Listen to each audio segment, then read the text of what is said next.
It's fascinating, it's biscuity, it's bottle conditioned. Today we're drinking Pedigree.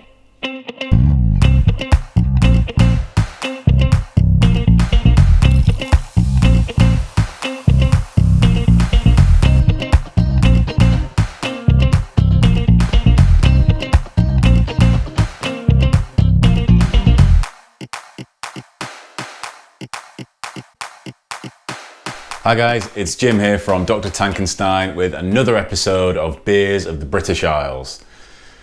On today's episode, we're drinking Pedigree from Marstons Brewery. Now, Pedigree is a 4.5% amber ale. I got this one, I think, from Morrison's, but you can pick it up everywhere. Pedigree, it's a good old English ale. It's Pedigree. Like I say, it's an amber ale. It's also sold as a bitter or a pale ale. Amber ale is kind of like that sort of undefined style that kind of just rests somewhere in between a bitter and a pale ale. I guess it's probably a slightly more malty pale ale. Maybe that's a good way of looking at an amber ale. Now, I don't have a lot of data about this beer, okay? I don't have any IBUs, I don't have any recipe information because it's such an old commercial beer, but I do have a lot of kind of information. So the brewery, like I say, Marstons Brewery, say that it should be biscuity, malty, with a spicy hop character. It's basically everything, they're saying everything that I would expect it to be honest. If you think I just said an amber ale is kind of like a malty pale ale, that's kind of what they're describing, right? Biscuity, malty, spicy hop character. And this is kind of the same vein as you would see with other amber ales, I guess, of the same ilk. The kind of beers that you might get in a selection box for Christmas, if you know what I mean. So I don't have any information about the ingredients except one. I am going to mention one ingredient that this beer has that kind of separates it a little bit from other perhaps international amber ales, and that definitely played a massive part in this beer, and in fact perhaps even pale ale's evolution, and that is Burton water. Marstons is in Burton-on-Trent, a small town in England, in I guess Derbyshire, is it Derbyshire? So just kind of south of Yorkshire, not too far from where I am here in Sheffield. And Burton has kind of this very special water, which might sound boring, but it is about 96% of the beer. Now, Burton water has a very high sulfate content. So magnesium sulfate, calcium sulfate. You know, sulfate's this 2- ion that seems kind of like, you know, in chemistry you would call it a spectator ion, but in terms of beer it's actually massive. It gives you this real nice crisp clean bitterness. It really just sharpens up the beer, and strangely it can also affect the color of the beer, so it can make the color of the beer slightly lighter than it might be if you, for example, had a highly carbonate beer, or a beer that was high in carbonate. Carbonated means something else, obviously, but carbonate is another ion, another 2- ion, that is very, very different. So this sulfate content seems like it doesn't really matter, but it really does. Now, one last thing I will say about this beer before I dig into it is that it's bottle conditioned, and that's fine. I mean, obviously I've railed a bit about bottle conditioned beers before. This obviously means that it's going to have sediment in it. This time I'm okay with it because traditionally this beer was sold on cask, and I think what they're doing with the bottle conditioning is they're trying to almost not recreate cask at home. Obviously that the bottle can never do that, but almost just edge you a little bit closer to how this beer was originally drank, and that's why they're doing the bottle conditioning. Something I mean, they give little tips on what to do with bottle conditioned beers on their website. You know, always store them upright, always pour gently, and things like that. One thing they do say is that if you leave it in sunlight, it can become over carbonated, And I'm just not sure on the validity of that claim. Almost as if the yeast are in there and they get too warm, they're gonna, I don't know, make too much carbon dioxide. I think probably what that is the same with any beer. If it's warm, the carbon dioxide's gonna gush out. Anyway, Marstons clearly know what they're doing. This beer's bottle conditioned. I'm sure I'll get over that. Let's drink it.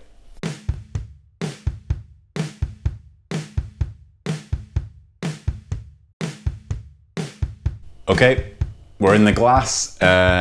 It's kind of cold. I took it out of the fridge about half an hour ago, so it's on the colder side of warm, my third album. The head on this is terrible. I just poured it in. I think with this beer, it was so carbonated coming out of the bottle, bottle conditioned. I don't know. It was so carbonated coming out of the bottle. I think that the fizz has actually killed the foam on it, if that makes sense. So head retention's not great, but that's okay. Amber ale, it is kind of amber. It's on the copper side of amber, but I don't really think that matters too much. I don't think that matters too much. Clearly that sulfate isn't doing that work on making the beer lighter that I said it did earlier. Right, so the aroma. The aroma's interesting. It's got a yeast note to it. Obviously there is actual yeast in this beer with it being bottle conditioned, so that's kind of okay. Yeah, it has a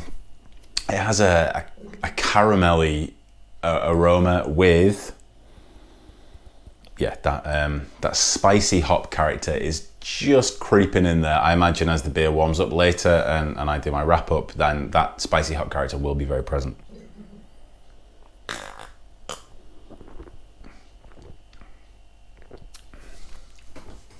Yeah, nice and crisp, subtly bitter if I'm honest. I wouldn't imagine the IBUs on this beer are too high because there is a lot of residual sweetness in it. The palate's quite rounded. I guess that water kind of makes that sulfate in the water, the gypsum or the Epsom, kind of makes good use of the hop. So it gives it that sharpness, but then it can fade away very quickly. So the hop flavor,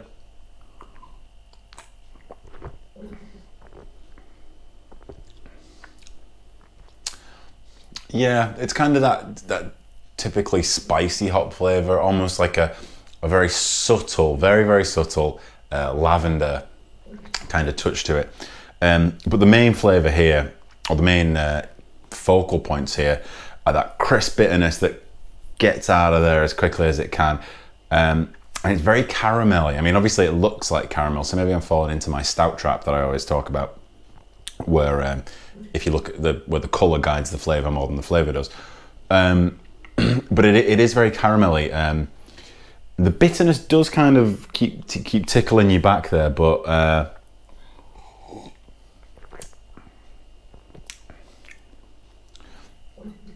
yeah, ultimately what you have is nice spicy hop character and just a real nice caramel flavor coming through.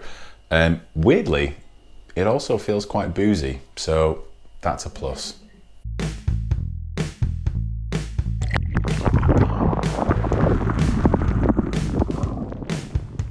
Marstons Brewery, I mentioned earlier there, Burton on Trent, Burton upon Trent, Burton in Trent. That's where they are.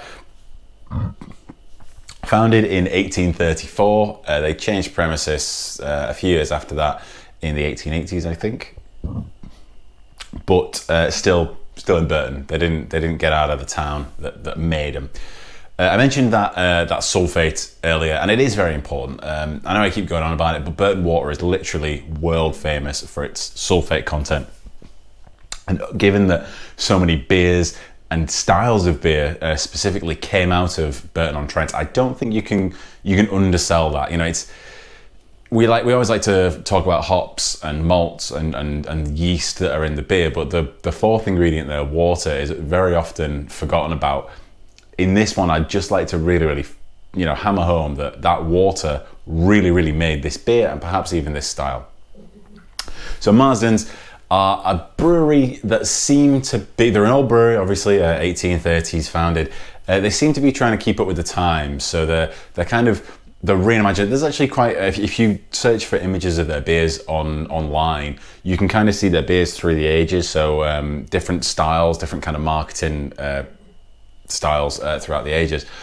Obviously now they've kind of done pedigree up by putting Sterling Archer on the front from the hit TV show Archer. No, it's not Archer. It's actually that's an homage to head brewer George Peard. I don't think he's still around, to be honest. I think maybe he's no longer with us. Maybe he's from years ago, or maybe not. Maybe he's still with us. George, let us know if you're one of my 5 viewers. Yeah, so they're kind of reimagining themselves, keeping up with the times, which is nice. They have this kind of a nano brewery, or they call it a nano brewery. They call it the D14 project, which I think is listed on the bottle. Yeah, listed on the bottle there, the D14 project. It's a nano brewery based within the Marstons Brewery there in Burton upon Trent. And yeah, they make 600 pints a week that you can't buy anywhere. So, which kind of just begs the question, is it worth it? Is there any point? I mean, I don't know. I don't know if in the future we're going to have a huge load of D14 beers, dropped on us. But I like that they're innovating. I just don't know how useful it is if that innovation isn't making it out to market.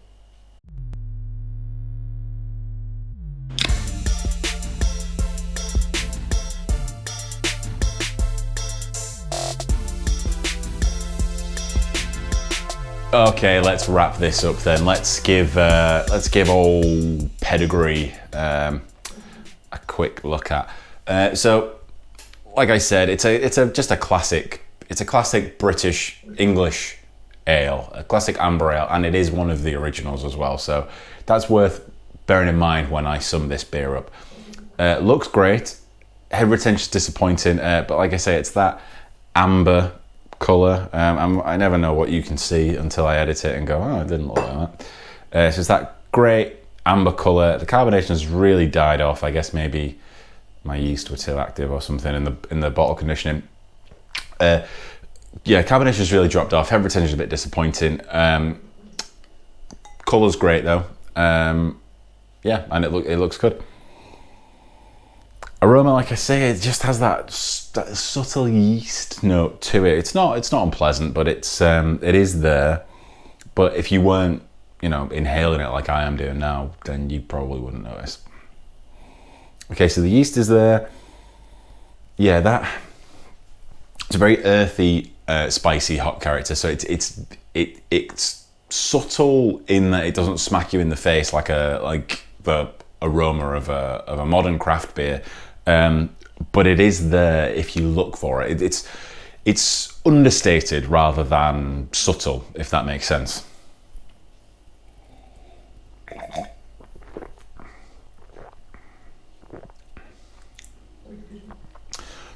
Yeah, so now that this has warmed up a little bit, I'm going to make a suggestion that when you try this at home, if you do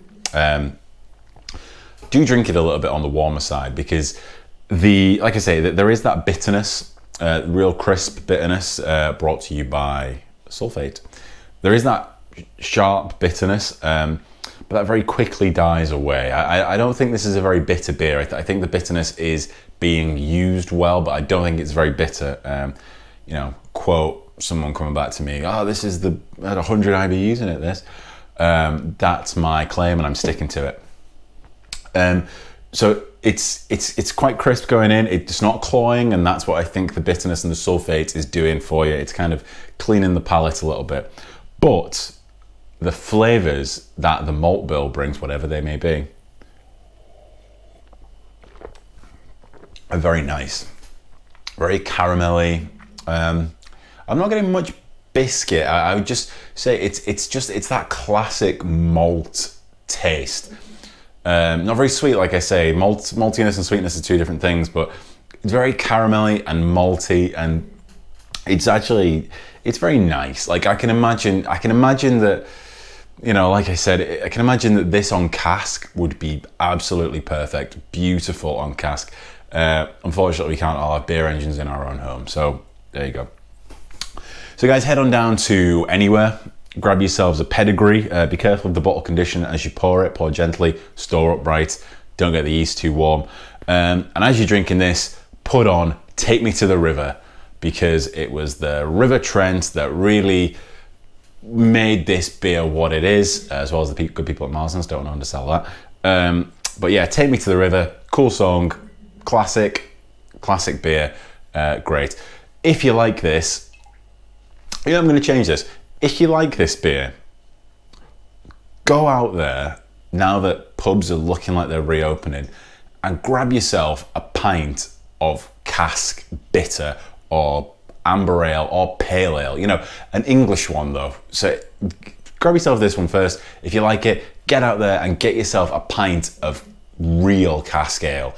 And let me know what you think. If you find a cask ale that you think I would enjoy, please let me know. I'm always looking for new beers to drink. But for now, I'm going to finish my Pedigree. So cheers, guys.